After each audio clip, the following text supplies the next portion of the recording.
Hari ini kita sedang mencari keajaiban salib yang ketiga. Kita berada di lokasi yang kita tahu pasti bahwa Yesus berjalan di sini. Dan kami akan mengunjungi lokasi yang hampir dipastikan oleh para sejarawan adalah istana Imam Besar Kayafas. Selamat datang di 7 keajaiban di Yerusalem.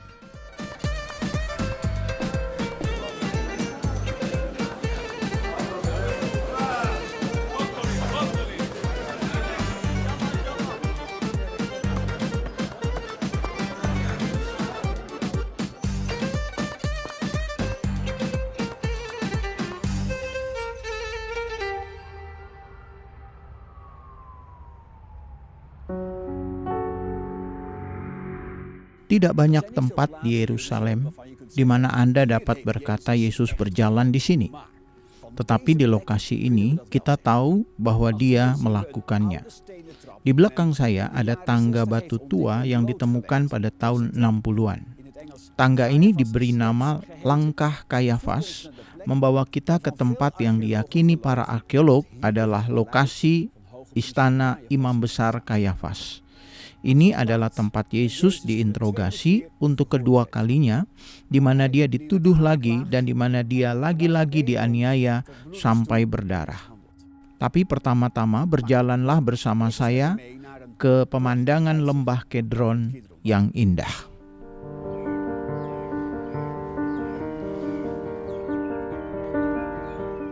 Di belakang saya adalah Bukit Zaitun. Di bawah Taman Getsemani adalah sebuah gereja dengan menara emas. Disinilah Yesus bergumul dengan dosa-dosa sampai mencucurkan darah. Kami sangat yakin bahwa Yesus berjalan di sana. Dirantai oleh tentara Romawi, Dia akhirnya menaiki tangga tajam ini. Anda masih bisa mendengar dentangan pedang di tangga. Di ujung tangga, Yesus tiba di gerbang istana di mana Dia akan diinterogasi dan dianiaya untuk kedua kalinya. Tempat istana Imam Besar Kayafas berada sekarang menjadi Gereja Santo Petrus. Setelah 2000 tahun tidak ada yang tersisa dari rumah Kayafas. Di bawah gereja terletak satu-satunya tempat yang otentik, sebuah ruangan yang dulunya adalah penjara umum. Itu telah dipahat dari batu. Mungkin saja setelah Yesus dihukum oleh pengadilan tinggi, Dia ditahan di sini sampai Dia bisa dibawa ke Pontius Pilatus keesokan harinya.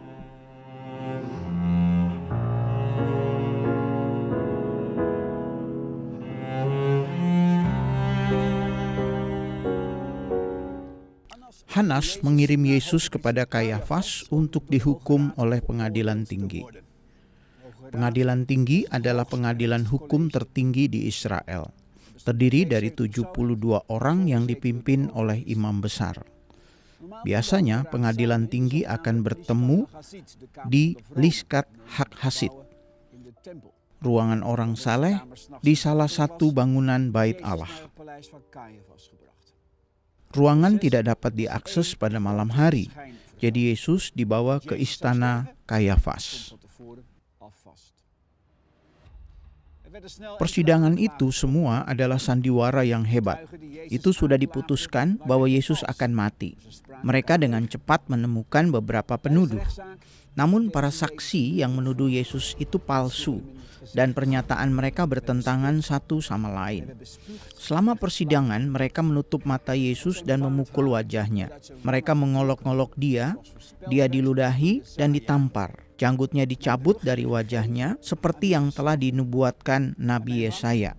Aku memberi punggungku kepada orang-orang yang memukul aku dan pipiku kepada orang-orang yang mencabut janggutku. Aku tidak menyembunyikan mukaku ketika aku dinodai dan diludahi.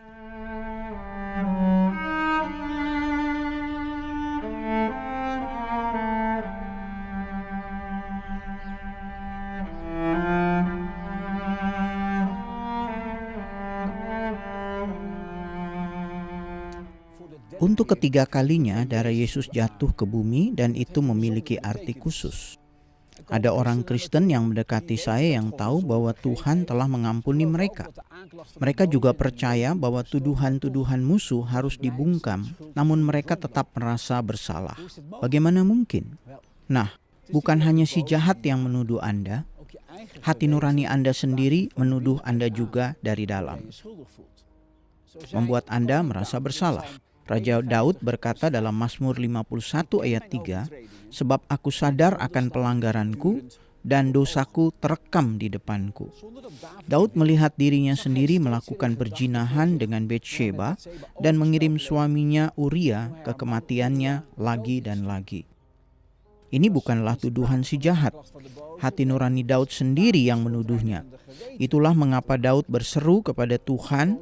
Dia berkata, "Sembunyikanlah wajahmu terhadap dosaku.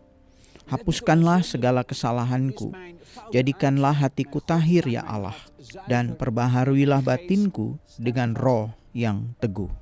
Ibrani 9:14 mengatakan bahwa keajaiban ketiga dari salib membuat hal ini menjadi mungkin. Dikatakan betapa lebihnya darah Kristus yang oleh roh yang kekal telah mempersembahkan dirinya sendiri kepada Allah sebagai persembahan yang tak bercacat, akan menyucikan hati nurani kita dari perbuatan-perbuatan yang sia-sia, supaya kita dapat beribadah kepada Allah yang hidup. Hati nurani Anda dapat dibersihkan dan dibenarkan melalui darah Tuhan Yesus. Maka hati nurani Anda tidak akan lagi menuduh Anda, dan Anda lebih mampu mendengar suara Tuhan sehingga Anda bisa melayani Dia dengan sukacita. Kata Yunani untuk hati nurani juga dapat diterjemahkan sebagai kesadaran. Kenangan-kenangan tentang dosa disimpan dalam kesadaran Anda. Ingatan-ingatan dosa ini dapat menghantui Anda dalam bentuk mimpi buruk, kilas balik, dan ingatan yang berulang-ulang seperti yang dialami Daud. Dalam Mazmur 51 ayat 3, Daud berkata, "Sebab aku menyadari pemberontakanku, itu menghantuiku siang dan malam." Daud tidak bisa berbuat apa-apa selain memikirkan kesalahannya. Itu disimpan dalam kesadarannya. Tapi kesadaran Anda tidak hanya menyimpan ingatan akan dosa, tapi juga rasa sakit di dalam ingatan. Konseling profesional dan pekerja pastoral tidak dapat mencapai rasa sakit ini umumnya karena ingatan telah ditekan agar Anda bisa bertahan hidup. Selama bertahun-tahun, saya telah melihat bagaimana Tuhan dapat melakukan yang tidak mungkin dan membersihkan hati nurani lapis demi lapis dengan darah Tuhan Yesus.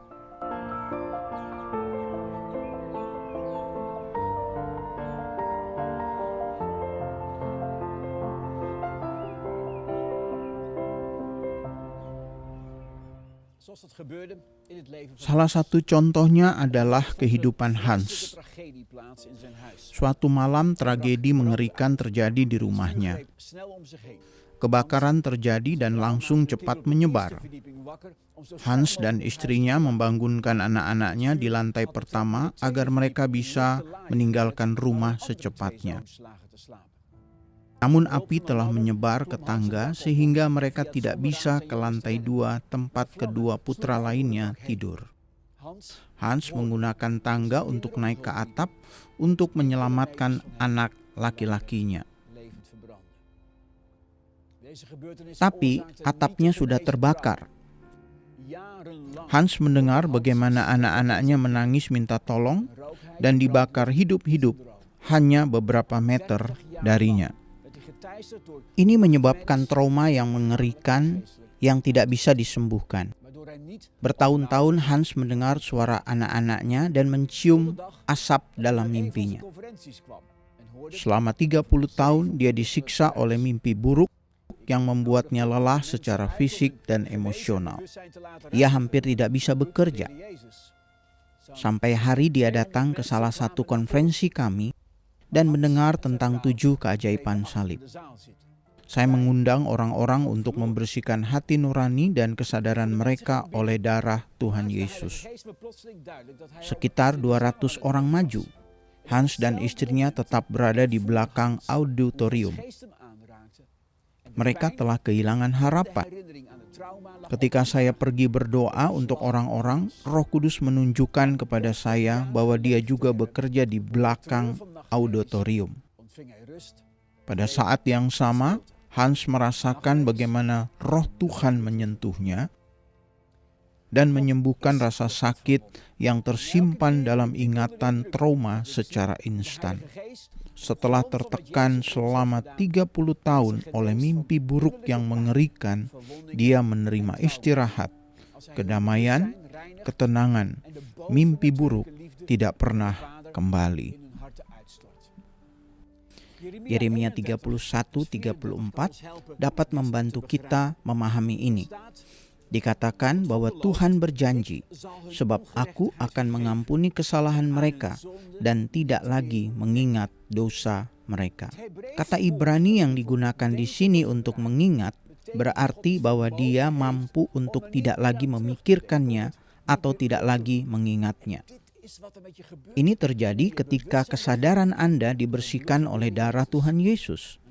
Kemudian Anda juga akan menerima pengampunan untuk tidak lagi memikirkannya. Keajaiban ketiga dari salib adalah pemenuhan nubuatan Nabi Yesaya bahwa Yesus tidak hanya menanggung dosa-dosa kita, tetapi juga penderitaan kita. Saya percaya bahwa Tuhan ingin melakukan keajaiban dalam hidup Anda hari ini. Mari kita melipat tangan dalam doa dan percaya pada Tuhan akan mujizatnya.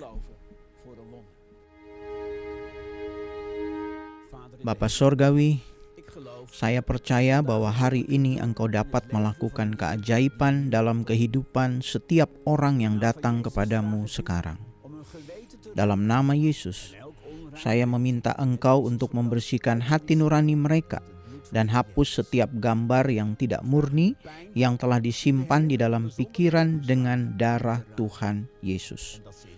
Saya meminta Engkau untuk menyentuh rasa sakit yang tersimpan dalam ingatan akan dosa. Saya berdoa dalam nama Yesus. Amin.